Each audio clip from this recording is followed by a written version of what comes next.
Alors, l'association Convoi Solidaire nous dit qu'on pourrait recevoir au maximum 110 réfugiés. Alors, ça ne veut pas dire qu'on va recevoir 110, ça sera peut-être 50, 30, 80, on ne sait pas.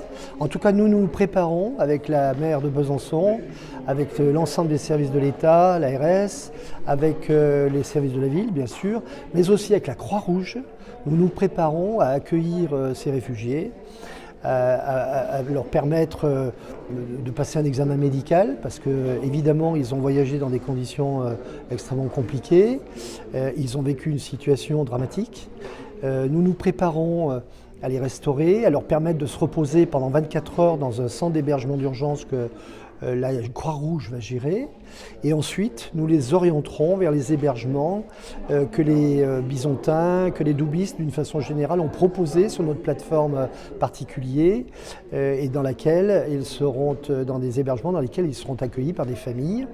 La ville de son côté mettra des logements de son bailleur social à disposition, après les avoir meublés, après avoir trouvé évidemment tout ce qui est nécessaire pour vivre en autonomie dans un appartement. Et puis viendra ensuite le temps de la réglementation, c'est-à-dire qu'on va leur délivrer des papiers, des protections temporaires qui ont été décidées par les ministres de l'Intérieur de tous les pays de l'Union européenne.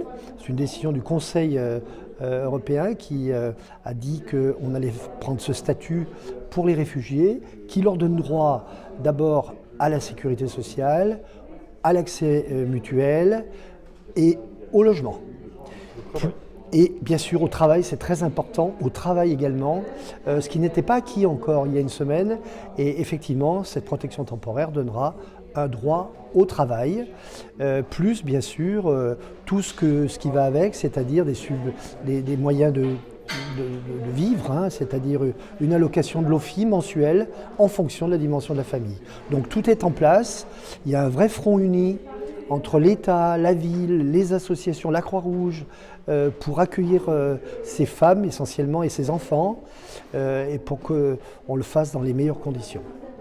Alors, ils seront accueillis dans un équipement de la ville de Besançon, où ils passeront une trentaine d'heures pour se reposer un peu, pour se restaurer, pour qu'on voit leur état de santé, qu'on règle les papiers, qu'on leur affecte un hébergement, et ensuite ils partiront dans un hébergement. Ça, c'est la première phase de l'accueil des réfugiés.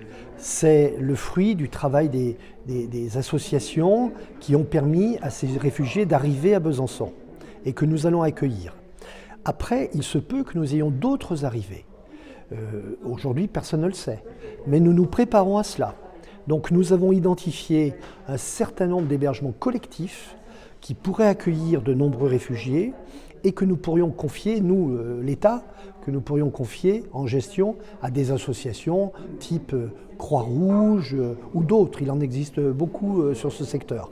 Donc voilà, l'accueil des réfugiés ukrainiens s'organise en 2 temps. Ce premier temps, ce week-end-là, qui est le fruit de la mobilisation d'individus, de particuliers qui sont allés chercher des réfugiés.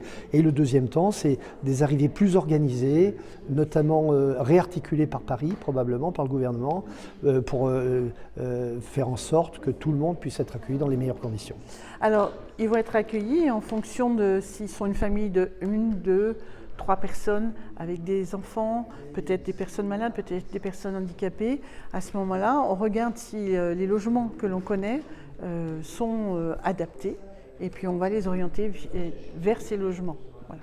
Alors, Loge GBM, du coup, a identifié une dizaine de logements et nous sommes en train de regarder pour les meubler.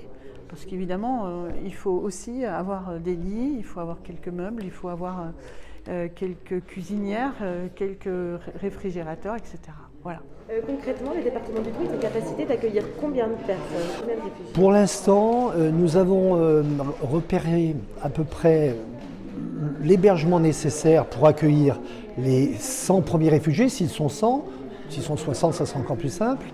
Et puis, nous sommes aujourd'hui, au moment de nos travaux, sur un potentiel de 400 à 500 places en centre collectif.